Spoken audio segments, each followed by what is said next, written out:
This video will show you how to set the most realistic game sliders in Madden 24. If you're tired of the AI not emulating actual football, then you need to try these, as even though the changes aren't drastic, they make a huge difference in-game. Before we get into the actual settings themselves, it's important to know that these sliders are set up to work with All Pro difficulty and the simulation game style, as these will give you the closest experience to the actual game as possible. Otherwise, if you play on All Madden, the opposition will make crazy picks and score unrealistic touchdowns that you can do nothing about. Each of these sliders will alter something within the game, whether it be quarterback's passing accuracy or how likely injuries are to occur, so you can change all of these probabilities to make it feel more authentic. Just be wary though, as this doesn't mean that you won't still have games where there are loads of injuries or their quarterback makes every pass, as it's all based on percentage chance. You'll also be able to adjust the sliders for both your own players and the CPU, meaning that you can keep everything the same for yourself and solely change how the game reacts to plays that you make, or how it plays offense against you, so you have a lot of options when it comes to making the game play how you want it to.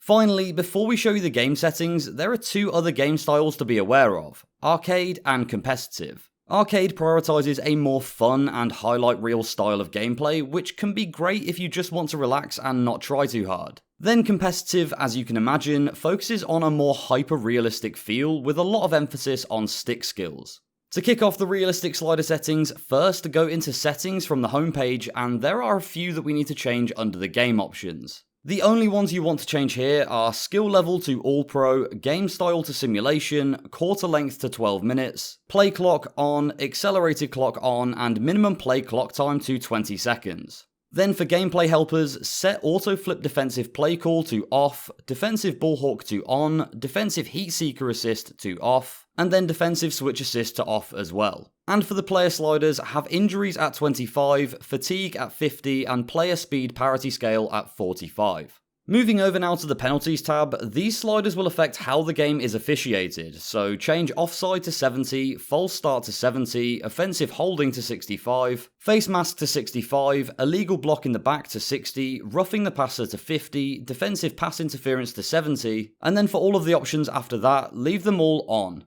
These will make the game feel more in tune with real life when it comes to referee calls and stoppages, which will add a lot to the overall realism of the game. Over on the user-specific sliders, you'll start to change things that will affect your own player's performance in-game. So set quarterback accuracy to 48, pass blocking to 50, wide receiver catching to 48, run blocking to 25, fumbles to 50, reaction time to 50, interceptions to 48, pass coverage to 50, tackling to 50, field goal power to 50, field goal accuracy to 45, punt power to 50, punt accuracy to 50, and kickoff power to 50.